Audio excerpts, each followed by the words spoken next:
American people are thriving. Why won't you help us move along the critical issues that are far more important than your partisan impeachment? Congressman Matt Gaetz, a hero during the impeachment hearings and beyond, Republican of Florida, joins us once again. Congressman, welcome back to Newsmax. How are you? I'm great. Thanks for having me, and congratulations on your exploding viewership. A lot of folks are trusting the Greg Kelly reports, and it's good to see. So appreciated, Congressman. Thank you very much. Exciting times. We got a lot going on. This is not the biggest issue, but I am curious. I want to get your take. Vice President Biden broke his foot playing with his dog. It seems a little odd to me. John Cardillo, a guy I know in South Florida, he says this: Donald Trump did 5 rallies a day, sleeping about 4 hours a night, while Joe Biden broke his foot petting a dog. I don't know if he's up for the long haul, if you know what I mean. Well, I hope he gets well, but it's certainly reflective of how the media covered these two men. With Donald Trump, they were like pit bulls. And with Joe Biden, the media's more turned into a group of lapdogs. I'm more concerned about the people Joe Biden would potentially surround himself with. It is the America Last, China First crowd. It is the establishment trying to reconstitute their power within the White House. Donald Trump really was a threat to the establishment in both parties, and now you see the seediest parts of both the Democrat establishment and the Republican establishment trying to work together, and I think that puts our people last, and it's what we got to fight against. You know, not even the left actually seems impressed with what Joe Biden is doing so far. But I, again, think it's all hypothetical, and it's not going to happen if these legal challenges go our way. I want to talk a little bit about Arizona. You saw the former mayor, Giuliani, a warrior for the president, making the case to state legislators that, look, this election didn't work. I think his remarks seem to be resonating with them. What did you think of what happened there and what could happen next? Well, I am concerned that there is a certification process going forward in Arizona where there are real questions about the way in which people voted. In Maricopa County, a typically reliably Republican county, you had circumstances where people were inserting their ballots into machines, and then it was giving them this very confusing series of lit up lights that were either green or red that were not intuitive, and we should have gotten to the bottom of that before any certification went forward. Now in Georgia, I do think there's an interesting development. A court there has issued an injunction to preserve evidence. That is typically a precursor to setting an evidentiary hearing. That's the opportunity I think Sidney Powell and Lynn Wood need in Georgia, the opportunity to put on evidence before a judge to get the remedies they seek regarding recalling potential electors to the Electoral College. Yeah, the situation is complex there. It's changing a lot. Do you think the effort is suffering at all because of the media blackout? I mean, those who want to find out things, even if you go to Google, it looks like the searches are coming up kind of funky. Big tech is working against us on this one. But perhaps it doesn't matter. Is it all about what happens in the court, or is this a factor as well?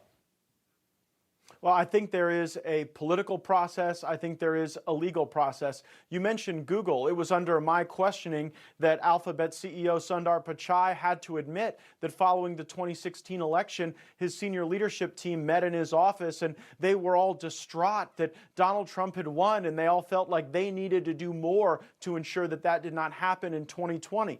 In a lot of ways, Greg, Donald Trump caught the establishment and big tech and the big media by surprise in 2016 because no one gave him a chance. There was this populist swelling of patriotic support for the president, both in 2016 and in 2020. I mean, we forget Donald Trump got 8 million more votes in 2020 than he did in 2016. And we're supposed to believe that in these places like Detroit and in Philadelphia, that there were people who were not motivated to show up and vote for Barack Obama, but somehow for Joe Biden, there were these massive margins and these record-breaking turnout numbers. I think there needs to be more than a recount. I think there needs to be an audit. There's still time before the final vote of the Electoral College, but we absolutely need judges to exert their jurisdiction and allow these evidentiary hearings to go forward where we can get into this Dominion software issue and the other statistical irregularities that are just hard to explain. I mean, how is it that in some of these places we're having more votes than there are registered voters? It's ludicrous.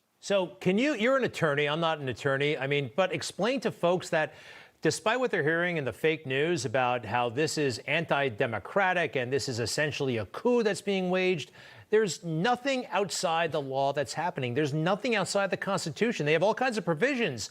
If there's a stalemate in the Electoral College, what would happen, how the votes would go down. There's nothing that has happened, nothing that I can see that's not within constitutional or a legal framework. But you're the lawyer.